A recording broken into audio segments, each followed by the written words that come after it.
मित्रों नमस्कार, मैं हूं विमल मिश्रा और फिर से स्वागत करता हूं अपने YouTube चैनल पे जिसका नाम है वैदिक प्राकृतिक जीवन।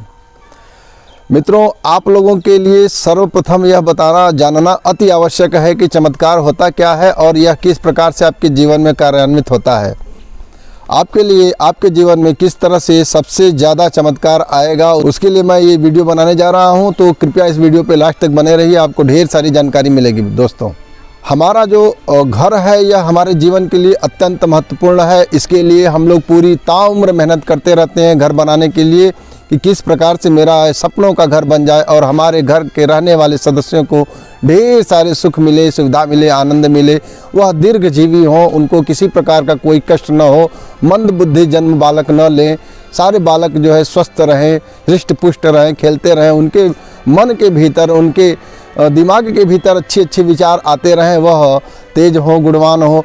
इस चीज़ के लिए हम ढेर सारे जुगत को करते हुए अपने घर का निर्माण करने का प्रयास करते हैं, लेकिन घर निर्माण करने में तमाम प्रकार की समस्याओं का सामना करना पड़ता है। हमारे आचार्यों ने गृह की महिमा के बारे में बताया है। गृहस्थस्य क्रिया सर्वा न सद्यन्ते गृहम बिना। यदि आप गृहस्थ आश्रम में प्रवेश कर लिए हैं तो आपको अपना घर अवश्य लेना चाहिए। यदि आप अपने घर में नहीं रह रहे हैं तो उस किराए के घर पे जब भी आप ढेर सारा जो भी कर्म करते हैं उस कर्म का पुण्य कम मिलता है। आपने जाने अनजाने में अपने घर का निर्माण कर लिया, उस घर में तमाम प्रकार के दोष उत्पन्न होते हैं। इस दोष को हम किस प्रकार से कम करें, किस प्रकार से दूर करें, इसके विषय में इस वीडियो के माध्यम से आपको बताया जा रहा है। तो सर्वप्रथम आप इस चीज़ का ध्यान रखें कि आपके घर का आय का स्रोत क्या है। हमारे घर की जो सीढ़ियाँ होती हैं वह आय के स्रोत को दर्शाती हैं। सीढ़ियों पर किसी भी प्रकार की कोई गंदगी नहीं होनी चाहिए, नहीं तो निश्चित रूप से आप जान जाइए कि आपका धन जो भी आने वाला है घर में वह आग करके भी अचानक में बिखर जाता है, दूसरी जगह चला जाता है, उसका प्रवाह दूसरी तरफ हो जाता है। एक और जानकारी यहाँ पे ध्यान देने योग्य यह है कि घर के भीतर जो जल संस्थान का व्यवस्था है, जहाँ से आप जल का दोहन करते हैं, वह किस दिशा में है। यदि आपके घर में दक्षिण भाग में किसी तरह का कुआं हो, किसी तरह का बोरिंग आपने कराया है, ट्यूबवेल लगवाया है, तो मैं यह पूर्ण विश्वास के साथ कह सकता हूं कि आपको ढेर सारी समस्याओं का सामना करना पड़ेगा। और मित्रों, यह जो जल होता है यह जल नहीं, यह धन है आपके जीवन का। उसको प्राप्त करने में जितनी आपको परिश्रम लगाना पड़ेगा, ठीक वैसा ही परिश्रम आपको दिखाना पड़ेगा धन को प्राप्त करने में। परिश्रम आप बहुत ज़्यादा करेंगे, धन कम मिलेगा। इसका अर्थ यह है कि आपके घर के भीतर जो दक्षिणी भाग में आपने बोरिंग करा रखी है, यही उसका रिजल्ट है।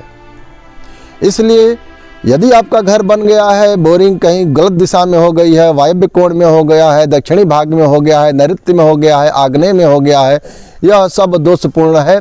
हमारे आचार्यों ने, हमारे ऋषियों मुनियों ने वास्तुशास्त्र के अंदर यह व्यवस्था दी है कि जो ईशान का कोण है उसी जगह पे जल स्नान की व्यवस्था होनी चाहिए। अब तो आपने बोरिंग करा लिया, तो यह जो त्रुटि हुई है आपके घर के भीतर, इस त्रुटि का निराकरण कैसे होगा, इसके लिए आपको बताया जाएगा। आपके घर के भीतर इसी प्रकार से तमाम छोटे छोटे वास्तु दोष उत्पन्न होते हैं। मित्रों, मैं आपको 2-4 मिनट के भीतर आप अपनी सारी बात को बताने का प्रयास करूँगा। पूरा विश्वास है कि वीडियो पे पूरा बने रहिए, और अगर आपको ये अच्छा लगता है तो इस वीडियो को लाइक करिए, सब्सक्राइब करिए और अपने जो चाहने वाले हैं, जो इष्ट हैं, उनको प्रेषित करिए। मित्रों, आप यह जान लीजिए कि घर के भीतर किसी भी प्रकार का यदि कलह होता है तो जो धन की देवी लक्ष्मी है उनका वास निश्चित रूप से नहीं रहने वाला है। घर के भीतर किसी प्रकार का वास्तु दोष उत्पन्न होता है तो वह हमारे मानसिक और शारीरिक स्वास्थ्य पे प्रतिकूल प्रभाव डालता है। तो घर के भीतर जो वास्तु के अंदर जो भी कमियां हैं उसको दूर करने के लिए आप यह जान जाइए कि सर्वप्रथम प्रातःकाल ब्रह्म मुहूर्त में जब भी आपको उठना है आप उठिए। उठने के बाद आपको वंदना करना है। किसकी वंदना करना है? आपको अपने पितरों की वंदना करना है। आपके जो पितृ हैं, आपकी जो कुल देवी है, आपके जो कुल देवता है, ये लोग सबसे ज़्यादा प्रभावित रहते हैं आपसे और पूरा प्रयास यह करते हैं कि आपके जीवन में सबसे ज़्यादा समस्याएं जो भी आ रही हैं उसका निराकरण होता रहे। पूरी की पूरी बागडोर इनके हाथों में होती है। क्योंकि यह सबसे निचले स्तर पर रह करके काम करते हैं। तो हमारे जो पितृ होते हैं, उन पितरों के निमित्त हम क्या दे सकते हैं, अपनी एक भावना हम उनको व्यक्त कर सकते हैं, दान कर सकते हैं। आपको करना क्या है, सुबह आप उठ गए, बिस्तर छोड़ने से पहले हाथ बंद कर लीजिए।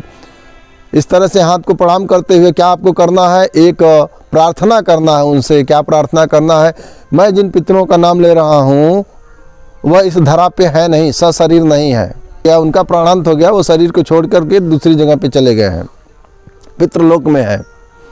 तो एक छोटी सी प्रार्थना है, आप इसी तरह से एक प्रार्थना कर सकते हैं, निश्चित रूप से आपको लाभ मिलेगा। मैं किस तरह से प्रार्थना करता हूँ आप सुन लीजिए।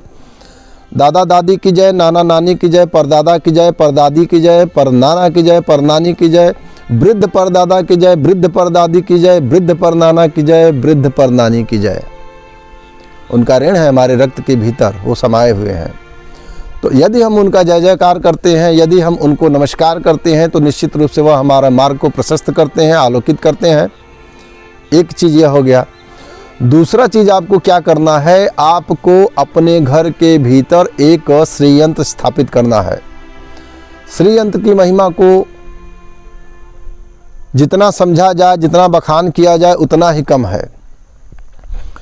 ये सब जो विधियां आपको बताई जा रही हैं, पूर्ण विश्वास रखिए। आपको श्रद्धा को रखना पड़ेगा। अगर आपके पास श्रद्धा है तो निश्चित रूप से यह फलदायी होगा। करना आपको है, अपने घर के भीतर एक श्रीयंत्र स्थापित करिए, वो अभी पूजा वाले घर में। ध्यान रखना है, मेरी पिछली वीडियो में आपने देखा होगा कि पूजा वाला घर कहाँ होना चाहिए। पूजा वाला घर आपके घर के ईशान कोण में, अर्थात उत्तर और पूरब की दिशा का जो कॉर्नर है, जो कोना है, उसी जगह पे आपको पूजा ध्यान करना चाहिए। ध्यान करने के लिए एक चीज़ का और आपको ध्यान रखना है कि सूर्योदय के समय पूरब दिशा की तरफ मुँह करके आप पूजा कर सकते हैं अपने इष्ट देवताओं की, और सूर्यास्त के समय पश्चिम दिशा की तरफ मुँह ध्यान रख के आप पूजा कर सकते हैं। यह आपको बहुत सारा लाभ मिलेगा। इससे आप अपने पूजा घर में प्राण प्रतिष्ठित शिवलिंग रख सकते हैं। ध्यान रखना है कि आपके पूजा घर के भीतर जितनी भी मूर्तियां हों, उनकी जो हाइट है, उनकी जो ऊंचाई है, वह अधिकतम जितना भी हो सकता है वह कितना होना चाहिए मित्रों, वह 6 इंच से बड़ी नहीं होनी चाहिए। जितनी भी प्रतिमा है, प्रतिमा विग्रह का जो प्रमाण माना गया है वह यह माना गया है कि 6 इंच से ज़्यादा नहीं होनी चाहिए। हम गृहस्थ जो जीवन यापन करते हैं उनके लिए। और उसमें एक चीज़ का विधान और है कि प्रतिमा कैसी होनी चाहिए। प्रतिमा इस प्रकार से होना चाहिए, उसका नख शिक विन्यास इस तरह से होना चाहिए कि यदि आप उसको देखें तो आपके भीतर से प्रेम प्रवाहित हो उठे। आपका मन पूर्ण रूप से उस प्रतिमा के प्रति समर्पित हो जाए। आंख बंद करने के बाद भी वह प्रतिमा आपके सम्मुख जो है प्रकट हो जाए, मुस्कुराता हुआ, खिलखिलाता हुआ वह चेहरा उस शक्ति का आपके सामने आ जाए। तो प्रतिमा का यह लक्षण है। वैसे तो हमारे आचार्य ने प्रतिमा का ढेर सारा लक्षण बताया है मित्रों, लेकिन वैसी प्रतिमाएं आजकल बन नहीं रही हैं। फिर भी मैं प्रतिमाओं का लक्षण आपको बता देना चाहता हूँ। यदि आपको मिल जाए, कोई अच्छा कारीगर मिल जाए, या आप खुद अच्छे कारीगर हैं, तो आप उसको बनाने का प्रयास करिए। शास्त्रों में यह मान्यता है कि जो 2 प्रतिमाएं हैं, उनके नाक के अंदर भी छेद होना चाहिए और कान के भीतर भी छेद होना चाहिए। यदि देवी की प्रतिमा है तो कान के भीतर छेद के साथ साथ यहाँ पे बाली लगाने के लिए कुछ न कुछ छेद जरूर होना चाहिए। नाक के भीतर छेद रहता है, कान के भीतर छेद रहता है, तो इसको आपको क्या समझना है, अंदर से बाहर सुराख नहीं होना चाहिए। अगर आप किसी सुतली को कान में डालते हैं तो वह सुतली इस कान से बाहर नहीं निकलना चाहिए, वह सुतली सीधे उस प्रतिमा के पेट के भीतर चला जाना चाहिए। नाक में आप डालते हैं तो वो भी नाक के माध्यम से पेट के भीतर चले जाना चाहिए, और बाकी कहीं पर भी कोई भी छेद नहीं होना चाहिए। प्रतिमा का स्वरूप सुंदर होना चाहिए, प्रतिमा के अंदर कलात्मकता होनी चाहिए। प्रतिमा को ध्यान से देखने पर आपके भीतर प्रेम की भावना जागृत होनी चाहिए उस देवी देवता विशेष जो भी रखे हैं उसके प्रति।